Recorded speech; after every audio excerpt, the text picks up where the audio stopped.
first study that we have is the new study suggests employee group identification leads to intergroup helping behavior. And this study's, the question that they're asking here is, how do subgroup and superordinate group identities affect intergroup helping behavior, which is kind of similar to some other studies that we've looked at here in the past. The methods that they used were interesting. They had 192 participants recruited through Amazon Mechanical Turk for what they called a human intelligence task. And the study consisted of 5 parts. So they had an instruction and narrative section where the participants were to read the instructions and read the narratives given to them. And they were told that this task would involve completing tasks as a group of 3 people, which served as the subgroup in this experiment. And they were told that their group was one of 3 groups that comprised a company, which served as the superordinate group. And the group identification was manipulated through the narratives describing participants, the subgroup as, and the company. And so participants were assigned randomly to these narratives that either had stronger superordinate group identification, weaker superordinate group identification, as well as either strong subgroup identification or weak subgroup identification. So they're entering into these tasks the rest of the study primed with one of these narratives. And so the participants reviewed these instructions, reviewed the narratives. They filled out a quiz, just fielding their understanding of what was presented to them. And then they completed a decoding task, which is the second part, intended to benefit themselves and their group, kind of getting them in the mindset of, helping, working together as a group and helping each other. And the participants additionally were given compensation based on the work that they and their group members correctly completed in this decoding task. So that was kind of their reward. If they worked well with their group and kind of, I guess, collaborated well, that they received compensation based on how well they completed this decoding task. After this, they were confronted with a social dilemma, and so the participants were given 50 tokens valued at 3 cents per token, and they had to choose whether to benefit themselves individually or a different group within their company. So not their own subgroup, but with a different group, one of the 3 that comprised the company. And this was used to measure intergroup helping by the number of tokens used to benefit the other group. And then after this, they completed a questionnaire measuring the identification with their group and their company.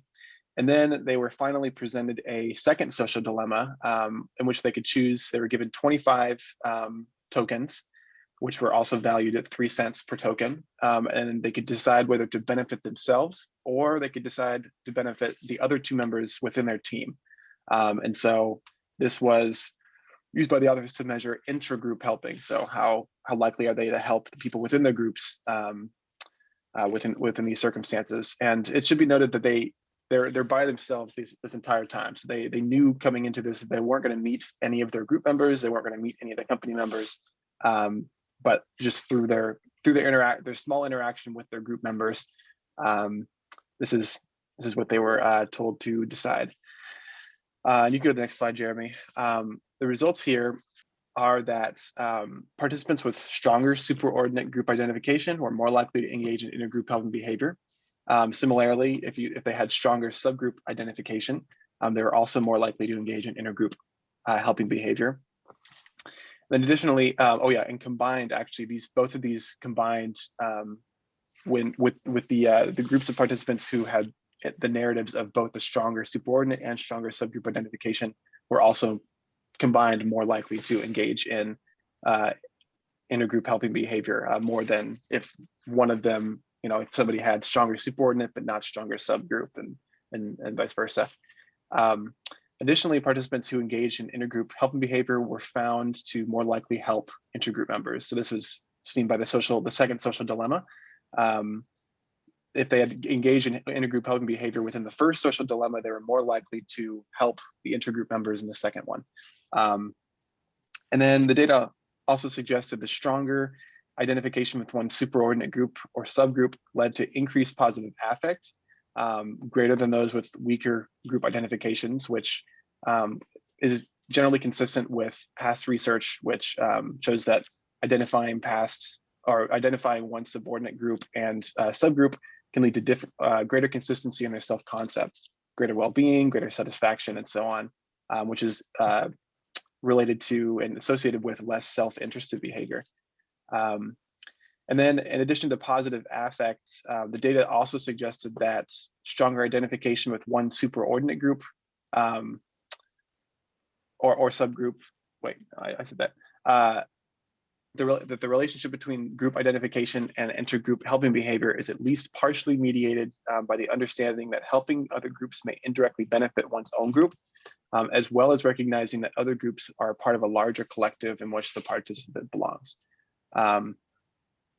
And so what we can take away from the study is that, for one, kind of the results that strong identification with one's group in the organization can stimulate positive intergroup helping behavior and intergroup helping behavior.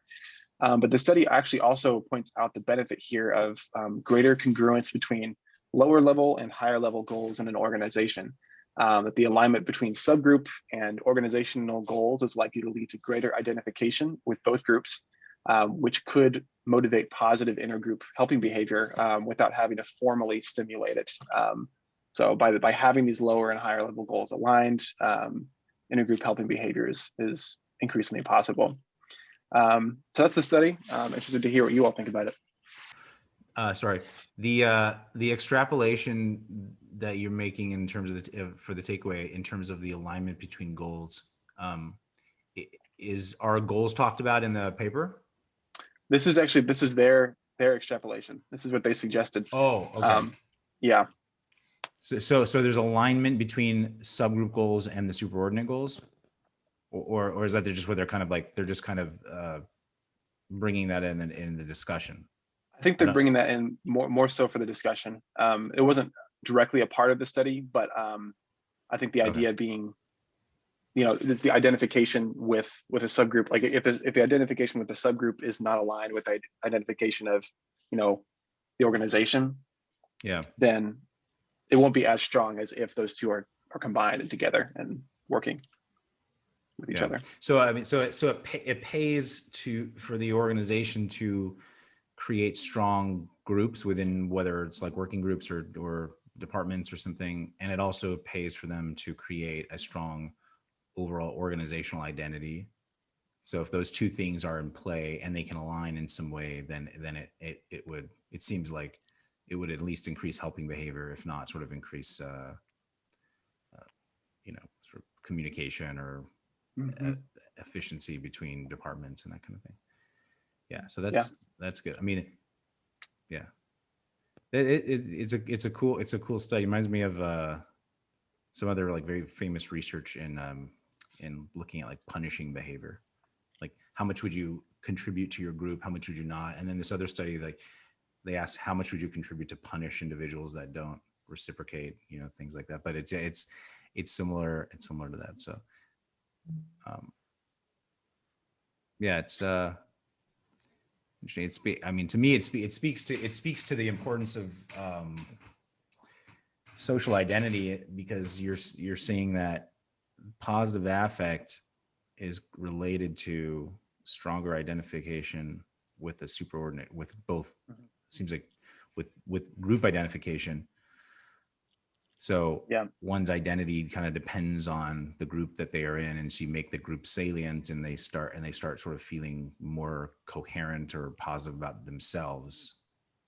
Right. That's true, and that leads to their greater intergroup public behavior. Yeah. Well, and do you think? I mean, at the end of the day, I mean, this is a big debate, I think, around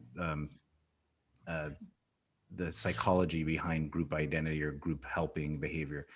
Is it at the end of the day a selfish act in that helping others will help me, helping other groups will help my group, kind of like what they're talking about here with this like mediating variable, or is it purely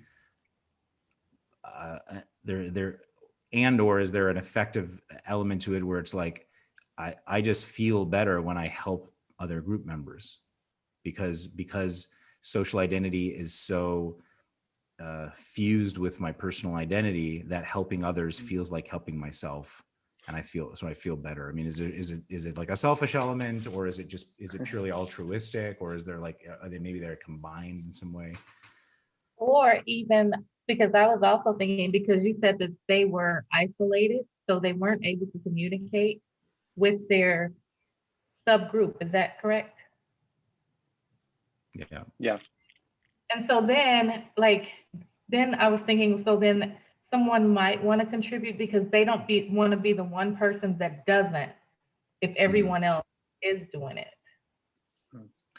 There's a little bit, there's a little bit of whether it's a FOMO effect, or if it's just a fear of being the outcast. I don't know if they're, but so the question here, because I think this is one of the reasons that they do studies like this, where they don't let anyone know who else they're going to be interacting with or coordinating with, is so that they don't have any sense that they're going to be punished.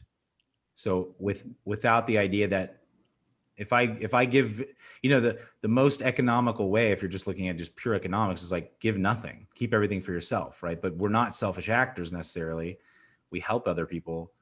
So the question is, I guess, why do we help? And in some cases, like, we help because we don't want to be punished. We help because if the other people find out we didn't help, they're gonna punish us in some way. But if there's no chance of punishment, then why still help? So maybe in this case, they're helping, but not because they're afraid of punishment, because there's no mechanism for punishment. So they're purely helping out of a feeling of altruism, or because they think it's going to help their own group, or right. Well, I feel like it's a mix to a degree, like because they related the results here to a past study showing that this identification leads to a greater consistency in like self-concept, generally a greater well-being, greater satisfaction, and related which is associated with less self-interested behavior. And so I think that the fact that one of the mediating variables here is the understanding that helping other groups may indirectly benefit their own group, makes you think that's like the selfish side, right? And then but then there's also the other mediating variable that's recognizing other groups are part of a larger collective. So it's interesting. I don't know like which maybe would weigh more, but it seems that they're both kind of in action here.